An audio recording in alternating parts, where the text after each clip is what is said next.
चलिए एक्सरसाइज 5.2 इस वीडियो में इंट्रो पार्ट कवर होगा केवल। जैसा आपने देखा होगा एनसीईआरटी में हेडिंग पड़ी थी डिफरेंशिएबिलिटी, ठीक है, उस पर आएंगे, जरूर उस पर आएंगे, लेकिन डिफरेंशिएबिलिटी कहाँ से स्टार्ट होती है इन नामों के बारे में पहले जानेंगे। और एक ही होता है इस वीडियो में आपको ये भी बताया जाएगा कि डिफरेंशिएशन जो हम लोग सुनते आ रहे हैं या डिफरेंशिएबिलिटी या डेरिवेटिव, इनमें डिफरेंस क्या है और इनके रियल लाइफ यूज़ क्या हैं। और एक चीज़ बताएं कि 11th क्लास में जितना भी डेरिवेटिव चैप्टर 13 में जो पढ़ा था वो सारी बातें हम लोगों ने रटी थी, जैसे प्रोडक्ट रूल क्या होता है, चेन रूल क्या होता है, उनके प्रूफ भी होंगे, बट प्रूफ का वीडियो अलग बनेगा, वो आकर इसमें नहीं बना रहे, क्योंकि ये कवर करेंगे एनसीईआरटी वाला कंसेप्ट, क्योंकि बच्चों को पहले नंबर चाहिए, तो इसमें बीच बीच में फिर भी मैं काफ़ी कुछ एक्स्ट्रा बातें बताता रहूँगा। और इस चैप्टर को मतलब डिफरेंशिएबिलिटी को अगर डीप में पढ़ेंगे तो कम से कम 5-6 घंटे की एक क्लास होगी, तब जाके पूरा कंसेप्ट समझ पाएंगे। क्योंकि होता क्या है, आप लोग ही कहोगे आगे जाके सर हमने पढ़ा था डिफरेंशिएशन या हमने पढ़ा था ये आपके ट्रिगोनोमेट्री, इनका रियल लाइफ यूज़ कहाँ पर हो गया, कहाँ पर हम इसको यूज़ करते हैं, तो आज वो भी बताया जाएगा कहाँ पे यूज़ करते हैं। ठीक है, तो सबसे पहले हम लोग स्टार्ट करते हैं कि सर डेरिवेटिव क्या होता है, ठीक है, जो हम लोगों ने क्लास 11 चैप्टर 13 में पढ़ा था। अच्छा, डेरिवेटिव का एक और नाम होता है, बताओ कोई, डिफरेंशिएबल।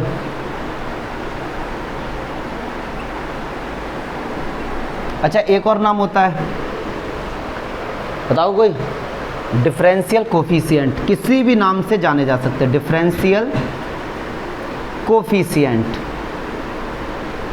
अब ये मैं क्यों बताया आपको, देखो अब आपके में केस स्टडी के क्वेश्चंस आते हैं, ठीक है, तो ये 11th क्लास में इन सारे नाम का आपने जिक्र किया होगा, पढ़ा होगा वहाँ पे आपने, तो केस स्टडी में वो लोग हो सकता है कि डिफरेंशियल कोफिशिएंट का यूज़ करते हैं, डेरिवेटिव ना बोलें, तो आपको लगेगा यार ये तो हमने पढ़ा ही नहीं है। तो जान लो डेरिवेटिव, डिफरेंशिएबल और डिफरेंशियल कोफिशिएंट ये एक ही बात होता है। ज़्यादातर बच्चे बोलते हैं डिफरेंशिएशन, ज़्यादातर बच्चे बोलेंगे देखना डिफरेंशिएशन डिफरेंशिएशन। अब डिफरेंशिएशन क्या होता है, डिफरेंशिएशन कुछ नहीं होता है, process to find derivative, derivative को फाइंड करने का जो प्रोसेस होता है, process to find derivative, process to find derivative, derivative का फाइंड करने का जो प्रोसेस होता है, अभी पढ़ेंगे प्रोसेस क्या होता है, जैसे x की पावर n क्या होता है, nx n-1, तो ये एक प्रोसेस है ना। प्रोडक्ट रूल क्या होता है, इसको छोड़ो, इसका डिफरेंशिएशन, इसको, वो सब एक प्रोसेस है, तो उस प्रोसेस को बोला जाता है डिफरेंशिएशन। ऐसे ही पढ़ेंगे इंटीग्रेशन, तो इंटीग्रेशन क्या होता है, process to find the integral, integral को फाइंड करने का जो प्रोसेस होता है उसको हम क्या बोलते हैं, डिफरेंशिएशन। अच्छा, reverse process to find the derivative is called anti differentiation, जिसको हम लोग कैलकुलस में बोलेंगे इंटीग्रेशन, वो आगे की बात है। अच्छा, फिर आ जाओ डिफरेंशिएबिलिटी, मतलब एक फंक्शन दिया जाएगा और आपसे पूछा जाएगा कि बताओ क्या इसका डेरिवेटिव फाइंड कर सकते हैं, ये करने लायक है या नहीं, एबिलिटी मतलब इसका डेरिवेटिव फाइंड कर सकते हैं या फिर नहीं कर सकते हैं।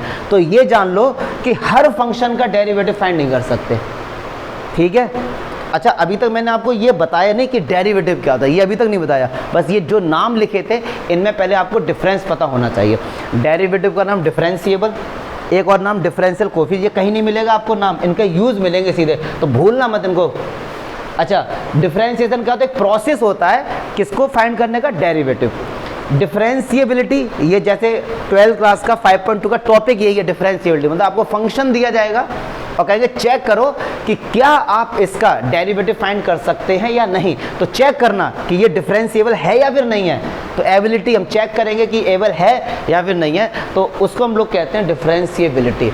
अब भाई साहब आ जाओ डेरिवेटिव। अब देखो एक्सरसाइज 5.2 से 5.7 तक डेरिवेटिव ही फाइंड करना है आपको, ठीक, और 11th क्लास में भी फाइंड किया था, और 5.2 से 5.7 तक तो है ही, चैप्टर 6 भी टोटली इस पर डिपेंड है, टोटली इस पर डिपेंड है, चैप्टर 7 टोटली इस पर डिपेंड है, चैप्टर 8 और 9, मतलब इस टॉपिक पे आपके लगभग 5 चैप्टर हैं डिपेंड, जो 40 नंबर का कंसेप्ट है, ये बेसिक है। तो आज इसको समझते हैं डेरिवेटिव क्या होता है। आप लोगों ने पढ़ा होगा कि 11th क्लास में थोड़ा बहुत तो याद पता ही होगा, dy/dx बहुत सुना होगा, सुना था, बहुत सुना था, dy दबा के सुना था, dy ओवर dy। तो यहाँ पर जो ये x वेरिएबल होता है इसको बोलते हैं इंडिपेंडेंट वेरिएबल। बताएंगे क्यों बोलते हैं, और इसको क्या बोलते हैं, y को डिपेंडेंट। अब देखो क्या होता है, डेरिवेटिव का मीनिंग क्या होता है, और आज आपको रियल लाइफ की यूज़ बताएंगे, यहाँ पे आप लोग सोच भी नहीं सकते कि इसके कारण आपको कितना लॉस है और कुछ लोगों को कितना फ़ायदा, दोनों बताएंगे। देखो dy ओवर dx का मीनिंग क्या होता है, अगर x में थोड़ा सा चेंज हो रहा है, x में थोड़ा सा चेंज हो रहा है, x में थोड़ा सा चेंज dx, x है उसमें थोड़ा सा चेंज, तो उसको dx से रिप्रेजेंट करते हैं। एक और चीज़ है, डेल्टा x भी पढ़ा होगा एरर वाले 11th क्लास फिजिक्स में, इन दोनों में डिफरेंस है, वो भी बताएंगे। लेकिन बोला ना मैंने कि अगर इस टॉपिक को डीप में गए आपको तो 5-6 घंटे की एक क्लास होगी, तब आपको बेसिक डिफरेंस समझ आएंगे। तो अभी इस वीडियो में केवल नंबर वाली बात कर लेंगे, बेसिक भी बताऊंगा, अलग से वीडियो बनाएंगे इसके प्रूफ के। अगर x में थोड़ा सा चेंज करते हैं, मतलब dx, तो x में चेंज हुआ, उसके रेस्पेक्ट में y कैसे चेंज हो रहा है, उसके रेस्पेक्ट में। जैसे आपको एक फंक्शन दिया y equals to x square, तो x की वैल्यू 1 पुट करो, y क्या है 1, x की वैल्यू 2 पुट किया, y क्या आया, तो x में चेंज हो रहा है तो y भी तो चेंज हो रहा है। बट हमको फाइंड करना है कि y किस रेस्पेक्ट से चेंज हो रहा है, किस स्पीड से चेंज हो रहा है या डिक्रीज हो रहा है। क्लियर है। तो ये होता है ऐसे क्वेश्चन, जैसे आप जानना चाहते हैं कि सर, अब रियल लाइफ यूज देखो, आप जानना चाहते हैं ये एक सर्कल है, इस सर्कल की रेडियस अभी 3 है, तो एरिया कुछ होगा इसका। अब इसकी रेडियस मैंने कर दिया 4, तो एरिया अब कुछ होगा, एरिया चेंज हो रहा है ना, जबकि फॉर्मूला होता है पाई आर स्क्वायर, तो आर में अगर चेंज हो रहा है मतलब डी आर, तो एरिया में भी तो चेंज होगा, मतलब आप यही तो होगा, आर चेंज हो रहा है। और नीचे हमेशा इंडिपेंडेंट वेरिएबल होता है, क्योंकि आर आप कुछ भी ले सकते हो, अभी आप फ्री हो, यस और नो, आर में कुछ भी चेंज करो तो वाई में भी तो चेंज होगा। आप जानना चाहते हो कि वाई किस रेट से चेंज हो रहा है, मतलब आपको फाइंड करना है डी ओवर डी, और इसी को बोलते हैं डेरिवेटिव। मतलब कोई चीज़ हम ड्राइव करते हैं, डेरिवेटिव ना, हम जानना चाह रहे हैं, ड्राइव करना चाह रहे हैं कोई चीज़, कि एक कोई चीज़ चेंज हो रही है तो उसके रेस्पेक्ट में दूसरी चीज़ कैसे चेंज हो रही है। अब देखो रियल लाइफ यूज, आप के जितने भी चालान कटते हैं वहाँ पे डेरिवेटिव का यूज़ होता है। कैसे, आप लोगों ने कई बार देखा होगा कि जैसे मान लो ये एक्सप्रेस वे है, ठीक, वहाँ पे लिमिट होती है कि भैया यहाँ पे आपको स्पीड रखनी है अपनी 80 किलोमीटर पर आवर। क्लियर है सर। और आप वहाँ से बाइक लेके गए, अगर स्पीड आपकी 81 है तो आपके घर पे चालान आ जाएगा। अब तो उन्होंने ऑटोमेटिक लगा दिए वहाँ पे, देखा होगा जो जितने भी एक्सप्रेस, कैसे हो गया, कैसे पहचान लिया उन्होंने कि हमारी स्पीड 80 से ज़्यादा है। अब आपको अगर किसी की स्पीड चेक करनी है तो इसके 2 सॉल्यूशन हैं, 2 तरीके हैं फाइंड करने के। देखो क्या, एक बंदा बाइक पे जा रहा है, मैं थोड़ा सा ऐसे समझाने की कोशिश कर रहा हूँ, बाइक है, ये बाइक पे जा रहा है, ठीक है, बंदा इसकी स्पीड 80 है मान लो। अब आपको चेक करना है कि इसकी स्पीड 80 है या 80 से कम है, तो आप भी इसके साथ बाइक लेके दौड़ो, यस और नो। आप जैसे इसके साथ आ गए, फिर अपना मीटर देखो, स्पीड 80 तो आपको इसकी भी स्पीड 80, पहला तरीका। दूसरा, इसके पीछे बैठ जाओ, पीछे बैठ जाओ, इसके देख लो भाई कहाँ 80 से, जैसे ही 81 का चालान काट के दो, लो भैया चालान लो अपना, तो ये पॉसिबल नहीं है ना। तो अब कैसे, मशीन में जो फंक्शन होते हैं, जो लोग बच्चे कंप्यूटर साइंस के समझेंगे, इसको रिलेट करें, कोडिंग होती है इनमें, तो वहाँ कोडिंग ऐसी करती कि जैसे स्पीड 80 से ऊपर गई थोड़ा आपका चालान कट जाएगा, वो आपको इंडिकेटर बता देगा कि भैया आपकी स्पीड 80 से ऊपर है। लेकिन सर हुआ कैसे ये, कैसे इस जो भी मशीन है, इस मशीन ने कैसे चेक कर लिया कि इसकी स्पीड 80 से ऊपर है, तो उसके, हाँ टॉर्च मारो, अभी आएंगे उस पर ना, कंप्यूटर साइंस के सारे बच्चे नहीं ना। तुम डेनिस रिचे मत बनो, बताना कौन है Dennis Ritchie, father of C language. तो सुनो, तो हम ये जानना चाहते हैं कि उसकी जो स्पीड 80 से कैसे हो गई, उसके पीछे का जो सारी फंक्शनिंग है वो होता है डेरिवेटिव हमारा। ये डेरिवेटिव का रियल लाइफ यूज़ है। क्या यूज़ है, रियल लाइफ यूज़, मतलब एकदम कि जहाँ पर आप जानना चाहते हैं कि सर हम लोग कहाँ पे इसका यूज़ करें। और देखो जितने फ्लाईओवर बनते हैं कहीं पर भी, सब में डेरिवेटिव का यूज़ है। आपने देखो ना फ्लाईओवर बनते कुछ इस तरीके से होते हैं, आपको ऐसे बना दो ना, ऐसे, क्या दिक्कत है। तो ये जो स्लोप देखा जाए, अभी आगे आएंगे, स्लोप हर पॉइंट पे चेक करते जाते, तो वो भी डेरिवेटिव का रियल लाइफ यूज़ है। ठीक है।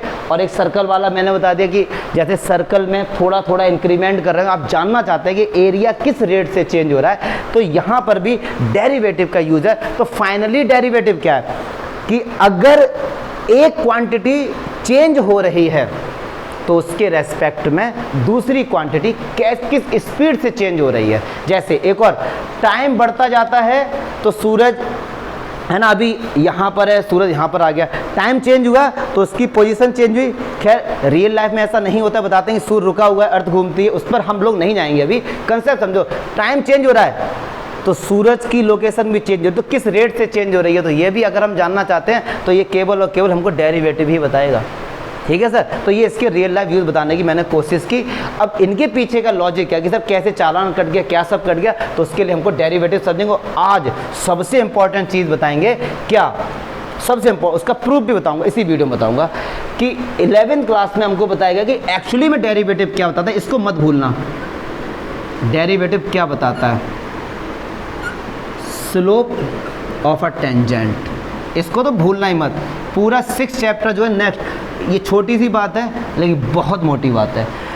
डेरिवेटिव क्या बताता है, slope of a tangent, slope of a tangent, इसको भूलना मत, इसका प्रूफ करेंगे बाकायदा बढ़िया तरीके से, सब कुछ करेंगे, तो कोई भी टेंशन वाली बात नहीं। अभी केवल बेसिक बातें बता रहा हूँ, इसको आप रिलेट कर पाओ एक्चुअली में कि डेरिवेटिव होता क्या है। डेरिवेटिव का नाम डिफरेंशिएबल और डिफरेंशियल कोफिशिएंट इसका नाम होता है। डिफरेंशिएशन क्या होता है, प्रोसेस होता है, क्या प्रोसेस होता है वो भी सीखेंगे हम लोग, ठीक है। और डिफरेंशिएबिलिटी क्या होती है। तो अभी तक हमने क्या पढ़ा था 5.1 में कि कोई एक फंक्शन है, उस फंक्शन को चेक करेंगे कि ये इस पॉइंट पे कंटिन्यूस है या नहीं है। अब क्वेश्चन चेंज होगा, एक फंक्शन दिया जाएगा और चेक करेंगे कि वो इस पॉइंट पे डिफरेंशिएबल है या फिर नहीं है, मतलब क्या उस पॉइंट पे आप उसका डेरिवेटिव फाइंड कर सकते हैं या फिर नहीं कर सकते हैं, ठीक है। तो इस टॉपिक को इसी में ही कवर करेंगे और डिफरेंशिएशन के जितने सारे फार्मूले वो भी सब इसमें एक एक करके बताएंगे, उसका प्रूफ भी आपको बताएंगे। तो अभी तक कोई दिक्कत, रियल लाइफ यूज समझ गए। नंबर वाली बात अभी बहुत कम हुई है, नंबर वाली बात में अगर कुछ हुआ है तो केवल ये हुआ, इनके नाम याद रख लो कि हो सकता है ऑब्जेक्टिव में आ जाए कि इसका क्या नाम है। डिफरेंशिएशन उस प्रोसेस को बोलते हैं और डिफरेंशिएबिलिटी चेक करेंगे कि यार वो उसका डेरिवेटिव फाइंड कर सकते हैं या फिर नहीं, क्योंकि हर फंक्शन का डेरिवेटिव हम लोग फाइंड नहीं कर सकते। क्लियर है। स्लोप ऑफ अ टेंजेंट बता दें, इसको भूलना मत, 2 मिनट के अंदर इसका प्रूफ करेंगे, ठीक है। हटाओ आके इसको, लिखने का केवल ये याद।